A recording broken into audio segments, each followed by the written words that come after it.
भिंडियों को हमने अच्छी तरह धो लिया है। अब मैं इसे काटूंगा और उसके बाद फ्राई करूंगा। तो भिंडी को हमने काट लिया है और मैंने हर भिंडी को 3 हिस्सों में तकसीम किया है। अब इसमें ऑयल डालेंगे और ऑयल डालकर इसे उतनी देर फ्राई करेंगे कि जितनी देर इसकी कुछ ना कुछ जो रंगत है वो चेंज हो जाए। फ्राई करके भिंडी बनाने का मकसद ये होता है कि इसमें जो लेस होती है ना वो ख़त्म हो जाती है और इसका टेस्ट, इसका जो लुत्फ़ है खाने में, उसमें भी इजाफ़ा हो जाता है। ऑयल मैंने इसमें डाल दिया। ये जो चम्मच आप देख रहे हैं ना, ये 4 चम्मच मैंने इसमें ऑयल डालें। ये पकाने वाला जो चम्मच है, खाने वाला नहीं, पकाने वाला। अब हम इसको फ्राई करेंगे। बाकी खुश्क मसाले की मैंने तैयारी कर ली है।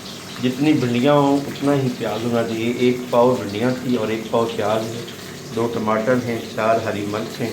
और दूसरी तरफ आप देख रहे हैं कि भिंडियों का जो रंग है वो चेंज होना शुरू हो गया है। इसको ज़्यादा जलाना नहीं है, ज़्यादा इसका रंग चेंज नहीं करना। काफ़ी दिनों से एक दुकान पर ये भिंडियाँ मेरी नज़र में थी और मेरी पसंदीदा डिश थी, तो मुझे तो लुत्फ़ आता है। तो इंशाल्लाह ताला जब आप इस तरीके से बनाएंगे तो आपको भी लुत्फ़ आएगा। ये देखिए, मैंने कढ़ाई में ही उसी ऑयल में प्याज को काट लिया है। अगर आपने इसकी रंगत को जल्दी ब्राउन करना है तो इब्तदा ही में हस्बे ज़ायक़ा आप अपनी इस लेडी फिंगर वाली हांडी में, सालन में नमक डालें तो ये जल्दी ब्राउन हो जाएगा। प्याज को मैं फ्राई कर रहा हूँ, इसमें मैंने नमक डाल दिया है हस्बे ज़ायक़ा। आप भी हस्बे ज़ायक़ा नमक डालिएगा। हांडी पकाते वक्त अगर नमक कम डाल जाए तो बाद में भी डाल दिया जाता है, पहले ज़्यादा पड़ जाए तो उसे निकालना मुश्किल हो जाता है। तो ये देखिए ब्राउन होना शुरू हो गए हैं इसकी रंगत उस नमक की वजह से। यहाँ ये बात भी याद रखें कि जब भी भिंडियाँ पकाएं उसमें आपने अदरक और लहसुन को शामिल नहीं करना। इसमें मैंने 1 चम्मच ऑयल और डाला है क्योंकि जब भिंडियाँ फ्राई की गई थी तो कुछ तो उन भिंडियों ने जज़ब कर लिया था फ्राई होते होते। तो जो बात मैं बता रहा हूँ आपने इसे फॉलो करना है। इसमें मैंने तकरीबन 3 अदद हरी मिर्च छोटी छोटी काट के डाल दी है, जो यकीनन इसकी खूबसूरती में और इजाफ़ा होगा, इसके टेस्ट में और इजाफ़ा होगा। मैं स्पाइसी नहीं खाता, मेरे साथ मेरा बेटा रहता है, उसे स्पाइसी खाने का बहुत लुत्फ़ होता है, तो उसकी तबीयत के मुताबिक भी कुछ ख्याल रखना पड़ता है। टमाटर मैंने इसमें डाल दिया, देख लें। इसमें मैंने खुश्क धनिया डाल दिया है।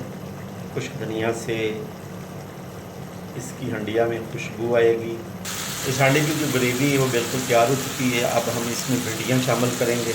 ये देखिए मैंने भिंडियाँ शामिल कर दी हैं। इसमें भिंडियाँ शामिल हो चुकी हैं, खूबसूरती आपको नज़र आ रही है। अब इसमें हम थोड़ा सा अनारदाना डालेंगे।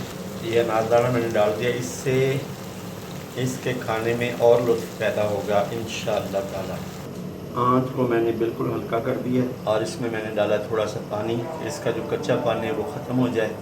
उसके बाद इसमें सब्ज़ धनिया डालेंगे और फिर डिश आउट करके आपको बताएंगे। ये थोड़ी सी धनिया मैंने काटी है, जब डिश आउट करेंगे तो ये धनिया इसके ऊपर डालेंगे इंशाअल्लाह ताला।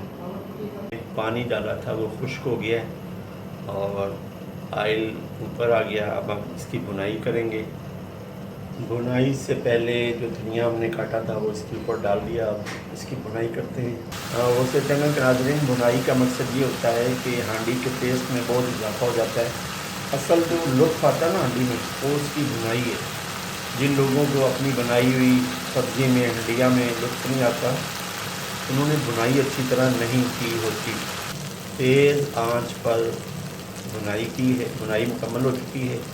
अब मैं डिश आउट करके आपको दिखाता हूँ। ये थी हमारी भिंडियों की फाइनली लुक। Dish out. किसी को पसंद आए ना पसंद आए कमेंट करके ज़रूर बताइएगा कि जिस तरह मैंने पकाया है ये तरीका कैसा है। अगर किसी को पसंद आए तो इस तरीके से बना कर देखें। इंशाअल्लाह मुझे तो लुत्फ़ आता है, आपको भी लुत्फ़ आएगा। आखिर में फिर ये बोलूँगा, मेरे चैनल को सब्सक्राइब कर दें, लाइक और शेयर कर दें, बेल के बटन को दबा दें कि मेरे हर आने वाली वीडियो का नोटिफिकेशन आप तक पहुँच सके।